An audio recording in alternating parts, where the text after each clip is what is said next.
Harmonic conjugate है ना। क्या होता है हार्मोनिक कॉन्जुगेट? तो if P divides, P is any point, P divides line segment joining points A and B in ratio M ratio N internally, ठीक है। P जो है वो डिवाइड करता है line segment joining two points को internally, है ना, and Q divides the same line segment AB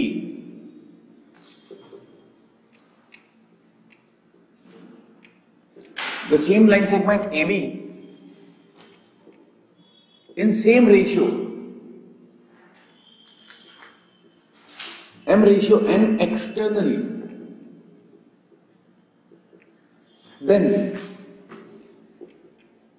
then P and Q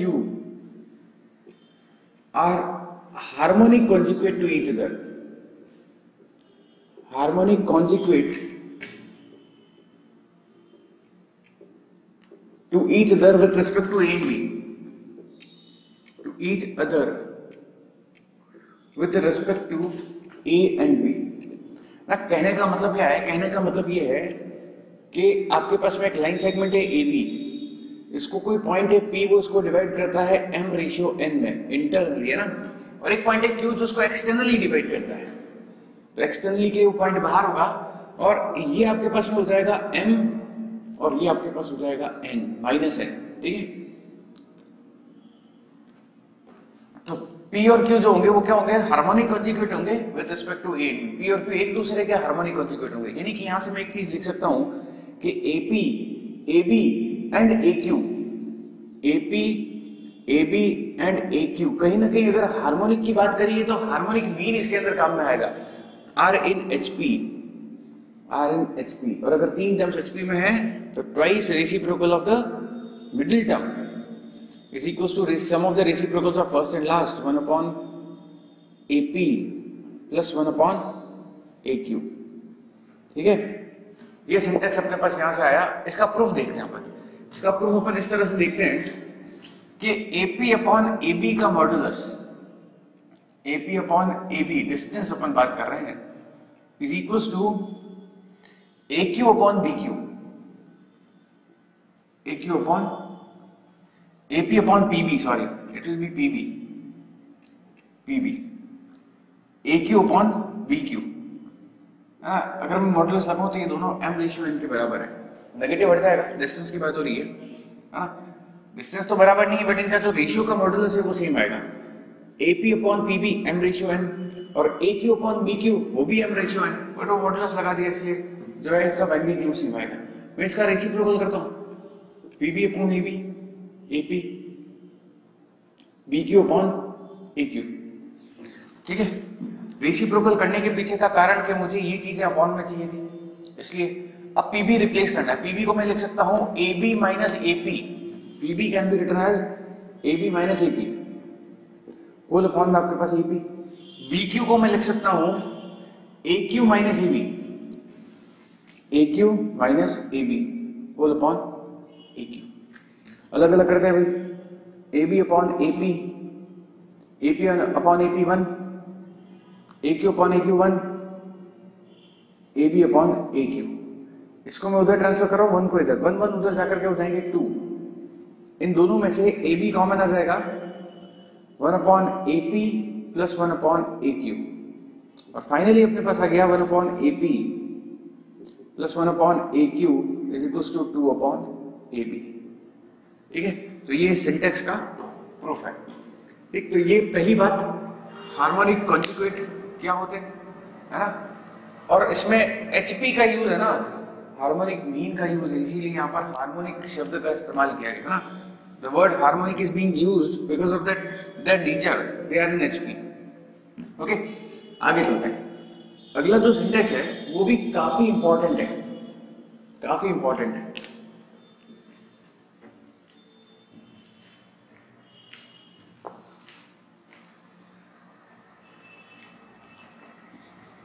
तो भी सारी चीजें जो है बहुत अच्छी है, एक लेवल पर जाकर के आपकी सारी चीजें काम में आएगी। सब चीजें आपको नोट्स बना करके रखनी है, अपने दिमाग में रखनी है। क्वेश्चंस तो सैंपल क्वेश्चंस रहेंगे, अलग कर देना उनको, बट जो थ्योरी है, थ्योरी पार्ट जो है उसको आपको एक अलग सेपरेट नोट्स कॉपी बना करके रखना है। एक बढ़िया सा स्टेटमेंट, और हालांकि वो स्टेटमेंट यहाँ के अलावा सर्कल्स के अंदर भी काम में आएगा। सर्कल लेसन जब अपन पढ़ेंगे तो उसके अंदर भी वो काम में आएगा। क्वेश्चन ये कहता है कि the point of intersection of the intersection of internal and external tangents, internal and external tangents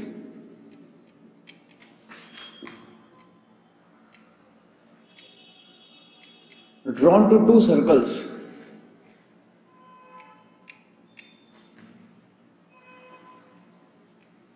दो सर्कल्स पर टेंजेंट्स बनाई जाती है, एक्सटर्नल भी और इंटरनल भी,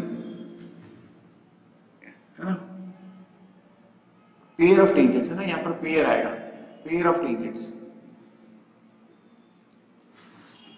divides the line segment joining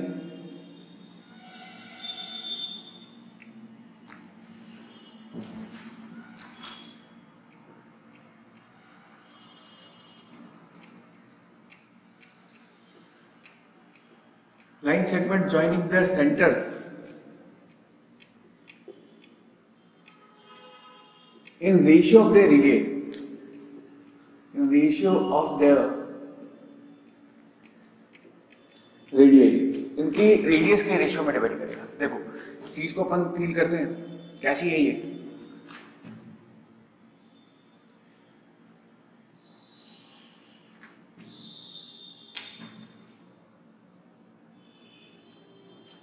ये तो भी external common tangent, external tangents है ना, कॉमन टेंजेंट्स, कॉमन टेंजेंट्स है ना। अब इंटरनल टेंजेंट्स भी बनती है, पता है, ये ऐसे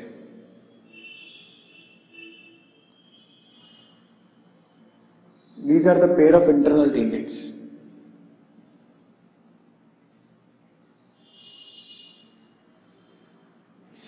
और कोइंसिडेंटली जो दोनों सेंटर को मिलाने वाली लाइन है, ये इनका इंटरसेक्शन पॉइंट उसी पे आता है। ये C1 हो गया, ये पॉइंट सेंटर 2 हो गया, ये आपका P हो गया, ये पॉइंट आपका इंटरसेक्शन Q हो गया, ठीक। ये P और Q इसको किस में डिवाइड करते हैं, इनके रेडियस के रेशियो में डिवाइड करेंगे, in the ratio of their radius. मतलब CQ upon C1Q upon CQ2 C2Q, ये आपका रेडियस का रेशियो आएगा इंटरनली, और वो डिवाइड करेगा एक्सटर्नली, ठीक है। प्रूफ देख लेंगे इसका अपन। सबसे पहले तो अगर मैं इसका रेडियस R1 कंसीडर करता हूं और इसका रेडियस मैं R2 कंसीडर करता हूं,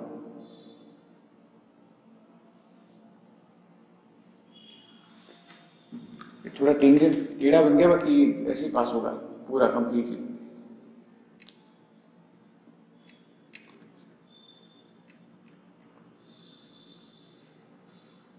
इसका रेडियस R2 कंसीडर करा तो Q divide C1 C2, Q divide C1 C2 in ratio R1:R2 internally, and P divides C1 C2 in ratio R1:R2 externally, ठीक है। अब प्रूफ देखते हैं इसका। प्रूफ देखें अगर अपन, तो इस पॉइंट को मैं A लिखता हूं, इसको मैं B लिखता हूं। ये दोनों ट्राइंगल सिमिलर है, सिमिलर ट्राइंगल के हेल्प से मैं इसको प्रूव कर रहा हूं, ठीक है। समझ लेना इस बात को एक बार भी।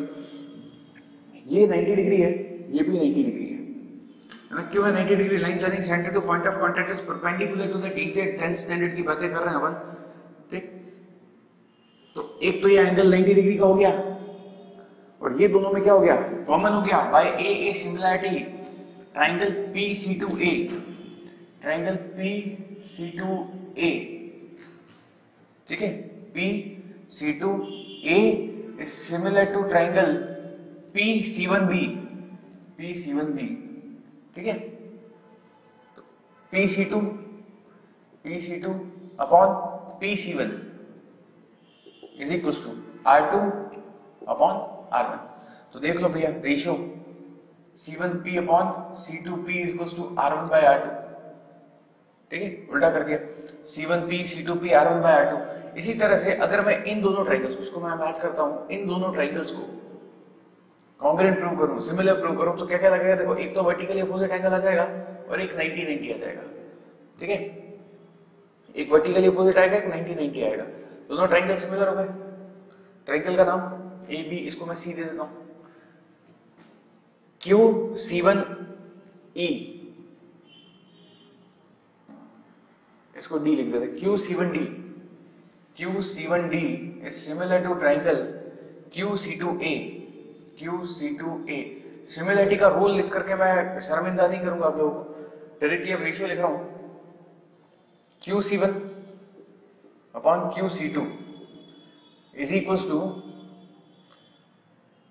QC1 QC2, QC1 QC2 का रेशियो किसके इक्वल होगा, R1 बाय R2, QC1 मतलब इधर वाला, तो R1 बाय R2, ठीक है। तो सिमिलर ट्राइंगल से जो है ये चीज प्रूव की जा सकती है, तो ये एक और अच्छी चीज है, इसका भी यूज हो सकता है अपने पास में, ये चीज जो है आपके सर्कल लेसन के अंदर भी आएगा, ठीक है। तो ये नोट करें, फिर अपन कुछ क्वेश्चंस करते हैं।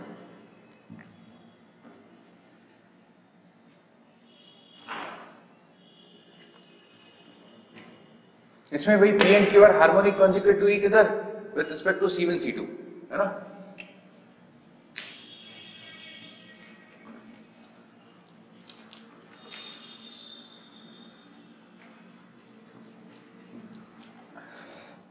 लिख लेना, फिर क्वेश्चन करते हैं अपन। क्वेश्चन लिख रहा हूं मैं, find the harmonic conjugate of, find the harmonic conjugate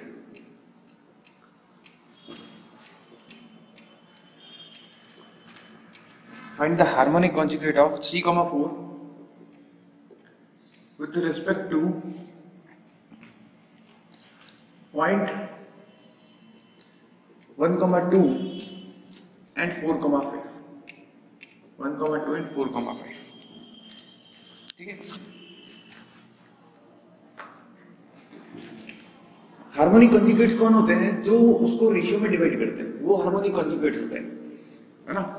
और जो जो पॉइंट्स होते हैं विद रिस्पेक्ट टू जिस पॉइंट के निकालते हैं वो फिक्स पॉइंट होते हैं, जो आपका AB पॉइंट था वो फिक्स पॉइंट है, और P और Q जो डिवाइड करते हैं वो हार्मोनिक कॉन्जुगेट्स होते हैं। तो इसको भी अगर अपन उस डायग्राम में अगर फॉर्म करें तो ये कुछ ऐसा बनेगा, ये आपके फिक्स पॉइंट्स हो गए 1,2 4,5 A और B, these are the fixed points। Harmonic conjugate P Q, P आपके पास 3,4। अब प्रॉब्लम ये है कि P और Q एक दूसरे के हार्मोनिक कॉन्जुगेट होते हैं, तो क्या भरोसा ये P 3,4 पीछे है, तो कोई बात नहीं। अगर मैं Q के कोऑर्डिनेट निकालूंगा तो रेशियो नेगेटिव आएगा, एक्सटर्नल डिवीजन है, और इसके निकालूंगा तो रेशियो पॉजिटिव आएगा, इंटरनल डिवीजन है, करेगा तो दोनों ही डिवाइड। और अपने को रेशियो नहीं पता, तो लेट, मैं एक बार इसको यही ले रहा हूं, पॉजिटिव आएगा तो ये रखूंगा, नेगेटिव आएगा तो पीछे पहुंचा दूंगा, ये निकालेंगे। लेट P डिवाइड्स AB इन K रेशियो 1। भाई बात सीधी सी थी कि P और Q जो है AB को सेम रेशियो में डिवाइड करेंगे, सेम रेशियो में डिवाइड करेंगे, एक इंटरनली करेगा एक एक्सटर्नली करेगा। तो अपन तो पॉइंट दे रखा है, पॉइंट से रेशियो निकाल सकते हैं, और आपको पता है कि कभी भी रेशियो नहीं गिवन होता है तो उसको K रेशियो 1 या लैम्डा रेशियो 1 अपन अज्यूम करते हैं, x वाला पॉइंट निकाल देते हैं, x is equals to m1 K ratio 1 है ना, m1 x2 4K plus m2 x1 1 upon m1 plus m2 K plus 1, 3K plus 3 is equals to 4K plus 1, 3K उधर भेजा 1 इधर भेजा, 3 minus 1 is equals to 4K minus 3K, K equals to 2, मतलब 2 ratio 1। तो P divides AB into ratio 1, P divides AB into ratio 1, और ये positive है मतलब इंटरनल है, मेरा असम्पशन सही है, इसको 2 रेशियो 1 में डिवाइड करता है। तो QB since they are harmonic conjugate, they are harmonic conjugate, Therefore, Q will also divide in the same ratio. Q will divide AB in 2:1 externally, है ना? 2:1 एक्सटर्नली में ये इसको डिवाइड करेगा. ओके, स्टार्ट करें क्वेश्चन. ये आपका A, ये आपका B, रेशियो 2:1. Q आपको पता नहीं है, x y लिख दो. ये आपके x1 y1 है 1 2, और ये आपके दे रखे 4,5. x is equals to m1 x2 2 into 4 minus m2 x1 1 into 1 upon m1 minus m2, यानी कि हो गया 8 minus 1 upon 1 7. y is equals to हो गया m1 y2 2 into 5 minus m2 y1 1 into 2 upon m1 minus m2 10 minus 2 8. तो आपके Q के coordinate क्या हो गए 7,8. ये आपका हार्मोनिक कॉन्जुगेट निकल गया, है ना? मतलब अपने पास में किया क्या था, अपने पास एक पॉइंट गिवन था, वहां से रेशियो निकाला और रेशियो से फिर अपन ने दूसरा पॉइंट निकाल दिया. यही यूज होता है आपके हार्मोनिक कॉन्जुगेट का. ठीक है, नोट करो, अगला क्वेश्चन लिख रहे हैं आप.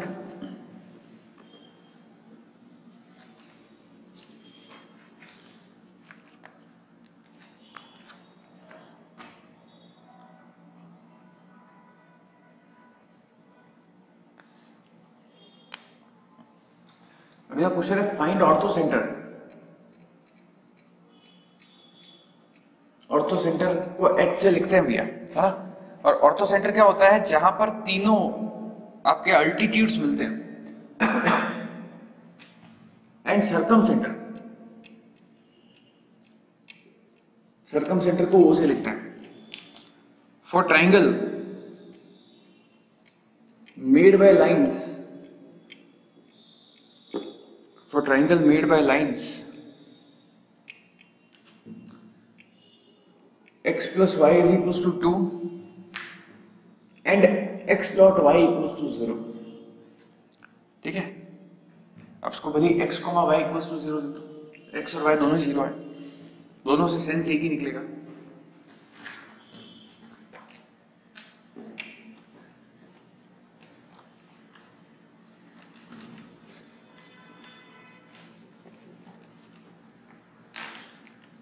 देखो क्वेश्चन पे आते हैं, अपन क्वेश्चन की बात करते हैं.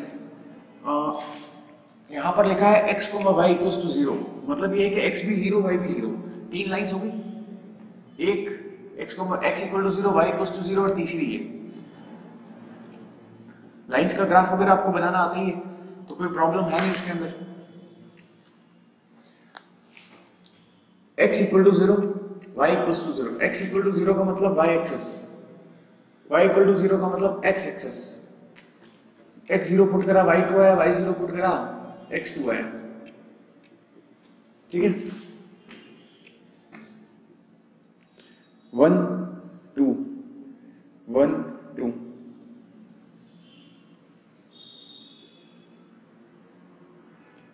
ये आपकी एक लाइन हो गई y इक्वल टू 0, ये आपकी x इक्वल टू 0, और ये आपकी तीसरी लाइन हो गई x plus y equals to 2. इसका सबसे पहले ऑर्थो सेंटर. ऑर्थो सेंटर पर मैंने आपको एक बात लिखाई थी, सिंस ये एक राइट एंगल ट्राइंगल है, ठीक है, और राइट एंगल ट्राइंगल में जो राइट एंगल का वर्टेक्स होता है वही ऑर्थो सेंटर होता है. तो ये जो O हो गया 0 0, वही आपका ऑर्थो सेंटर हो गया. तो H के कोऑर्डिनेट कितने आ गए 0 0. ठीक, ऑरिजिन आपका ऑर्थो सेंटर होगा. और इस केस के अंदर जो आपका सर्कम सेंटर होगा ना, वो हाइपोटेन्यूस का मिड पॉइंट होगा. हाइपोटेन्यूस का मिड पॉइंट होगा. क्यों? क्योंकि मैंने आपको बताया था ये डिस्टेंस और ये डिस्टेंस बराबर होती है. या फिर मैंने आपको एक सेंटेंस में लिखवाया था कि इसको ज्वाइन करने वाली जो लाइन है ना, वो आपके हाइपोटेन्यूस की आधी होती है. ये अपन क्वेश्चन उन पे कर रहे हैं जो लास्ट में अपने पॉइंट्स लिखे थे ना, उनके ऊपर बेस्ड क्वेश्चन कर रहे हैं. तो C या O ये आपका पॉइंट हो जाएगा. ठीक है, O यानी कि आपका जो सर्कम सेंटर है will be mid point of AB. तो आपके जो सर्कम सेंटर के कोऑर्डिनेट हो जाएंगे, वो हो जाएंगे, ये पॉइंट आपका 2,0 है, ये पॉइंट आपका 0,2 है, 2 प्लस 0/2, 0 प्लस 2/2, 2 प्लस 0/2,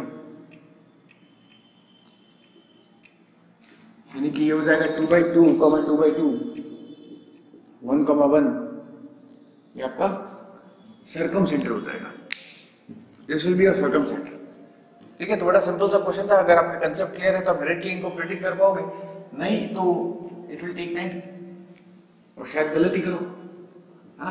अगले पे आता है,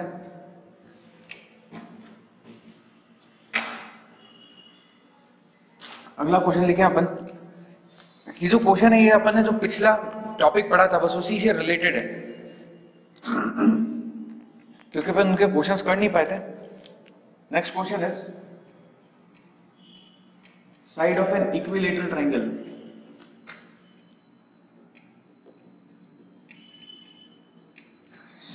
side of an equilateral triangle is on y axis, मतलब एक साइड पे होते हैं 2 पॉइंट, तो 2 पॉइंट आपके y एक्सिस पर है। And O is -2,3। Find vertices of triangle, find first part, vertices of triangle, area of triangle, area of triangle, तीसरा part length of sides, length of sides. ठीक है, काफी बढ़िया क्वेश्चन है ये, सारे कंसेप्ट आपके वापस रिकॉल करवा देगा ये जो भी आपने लिखा था।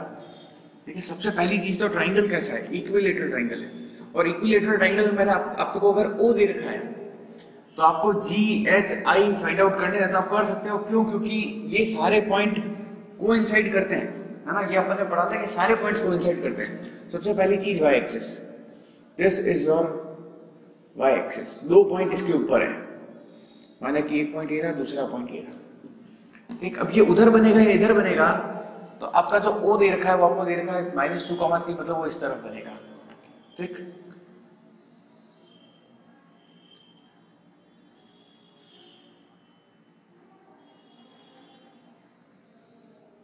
ठीक है, ये आपका इक्विलेटरल ट्रायंगल हो गया। साइड थोड़ी बहुत ऊपर नीचे चलेगी, ये आपका पॉइंट A हो गया, ये आपका पॉइंट B हो गया, ये आपका पॉइंट C हो गया।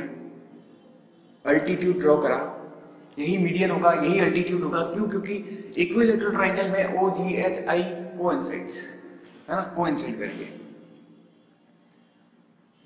-2,3, ये परपेंडिकुलर ड्रॉ करा है, फाइंड इट, है ना। अब y एक्सिस के परपेंडिकुलर कोई भी आप ड्रॉ करोगे तो यहाँ कहीं दूर चल करके आपका ओरिजिन है, और कोई भी लाइन x एक्सिस के पैरेलल चलेगी तो उसका मतलब क्या है, कोई भी लाइन अगर x एक्सिस के पैरेलल चलेगी तो ये जो लाइन होगी ना, इसकी इक्वेशन होगी y = 3, मतलब -2,3, -1,3, -3,3, -4,3, -5,3, तो इस पॉइंट के कोऑर्डिनेट हो जाएंगे 0,3, that will be your point D। और ये जो लाइन है ये आपकी अल्टीट्यूड भी है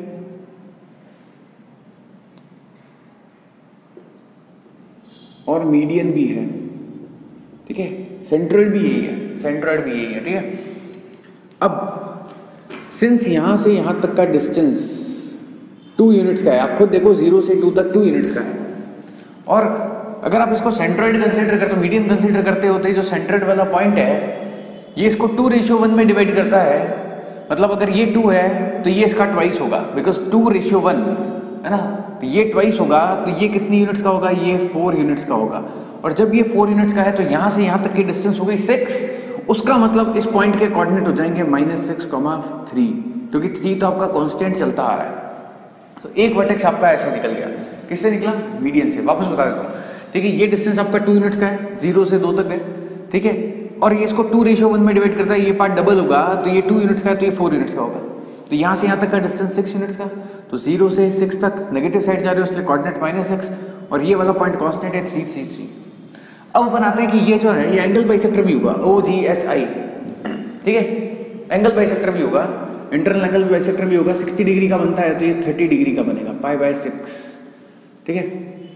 in triangle ABD, in triangle ABD, ठीक है, π/6, और कुछ नहीं दे रखा, बस मुझे ये पता है कि एडी की लेंथ 6 है, ठीक है भाई, ये लेंथ 6 यूनिट्स की है 0 से 6 तक, ठीक। मैं ए बी यानी कि साइड की लेंथ निकाल देता हूँ, तो ये बेस हो गया है, हाइपोटेनियस हो गया, बेस हाइपोटेनियस में cos थीटा का रिलेशन होता है cos π/6 is equals to AD upon AB, cos π/6 √3/2, cos 30 √3/2, AD आपके पास दे रखा है 6, AB आपको निकालना है, ठीक है।